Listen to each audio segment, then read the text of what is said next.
എറണാകുളത്തെ പോളിംഗ് നല്ല രീതിയിൽ പുരോഗമിക്കുന്നുണ്ട്. ഏതാണ്ട് 45% പോളിംഗ് ഇതുവരെ ആയിട്ടുണ്ട് എന്നാണ് ഇലക്ഷൻ കമ്മീഷന്റെ കണക്കുകൾ വ്യക്തമാക്കുന്നത്.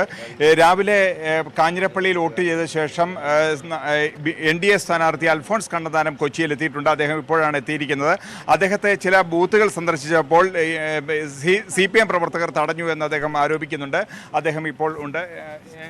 എന്തായിരുന്നു സംഭവിച്ചത്? ഞാനവിടെ ഇവിടെ തൃപ്പൂണിത്തുറ ഒരു പോലീസ് സ്റ്റേഷനിലായിരുന്നു. അപ്പോൾ അവരെന്നെ വന്നിട്ട് ഞാൻ പോലീസ് സ്റ്റേഷനകത്തായിരുന്നപ്പോൾ അവർ കുറേ മാർക്സിസ്റ്റുകാർ കയറി വന്നിട്ട് നിങ്ങൾക്കിവിടെ കയറാൻ അനുവാദമില്ല, ഇറങ്ങിപ്പോകണമെന്ന് പറഞ്ഞു. ഞാൻ പറഞ്ഞു എനിക്ക് എൻ്റെ സ്ഥാനാർത്ഥിയുടെ ഐഡൻറ്റി കാർഡുണ്ട്, ഇതനുസരിച്ച് എനിക്കും എൻ്റെ ഏജൻറ്റിനും ഏത് പോളിംഗ് ബൂത്തിലും കയറി ചെല്ലാം, എനിക്ക് പ്രിസൈഡിങ് ഓഫീസറോട് സംസാരിക്കാൻ എനിക്ക് അവകാശമുണ്ട്. ഇല്ല, നിങ്ങൾക്ക് അവകാശമില്ല, പോകണം, ഒന്നും നടക്കൂല ഇവിടെ. ഞാൻ പറഞ്ഞു ഞാൻ ഈ പണി തുടങ്ങിയിട്ട് കുറേ കാലമായി. ഞാൻ 30-35 വർഷം മുമ്പ് ഞാൻ ജില്ലാ കളക്ടറായിരുന്നു, റിട്ടേണിംഗ് ഓഫീസറായിരുന്നു. അത് കഴിഞ്ഞ് ഇലക്ഷൻ കമ്മീഷൻ്റെ തന്നെ ഒബ്സർവറായിട്ട് പല സ്ഥലത്തും പോയി. ഞാൻ ഈ പണി പണ്ടേ അറിയാവുന്നതാണ്, ഇറങ്ങിപ്പോ മക്കളെ എന്ന് പറഞ്ഞു. എന്നിട്ട് പിന്നെ ഇറങ്ങി വന്നപ്പോൾ പിന്നെ ശബ്ദം ഉണ്ടായി. ഞാനിപ്പം എല്ലാ പോളിംഗ് സ്റ്റേഷനിലും കയറി ഇറങ്ങി നടക്കുകയാണ്.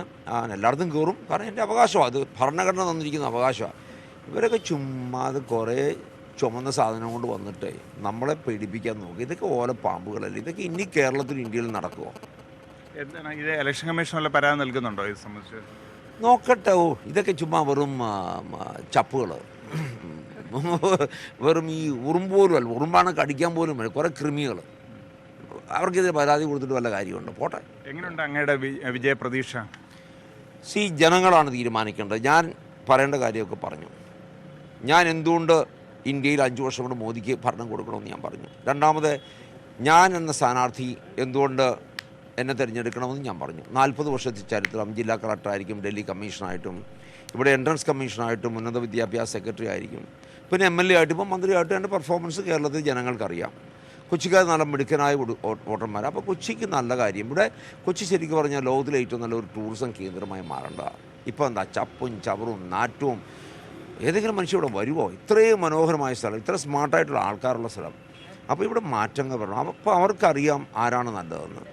ഏതായാലും അദ്ദേഹം മാറ്റത്തിന് വേണ്ടിയാണ് ഇത്തവണ വോട്ടഭ്യർത്ഥിച്ചത്.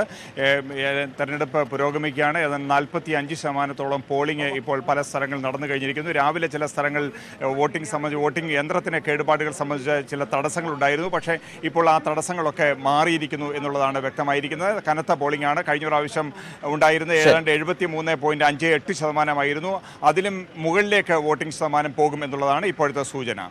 ഏതായാലും സമാധാനപരമായി തന്നെയാണ് പലയിടങ്ങളിലും പോളിംഗ് പുരോഗമിക്കുന്നത്.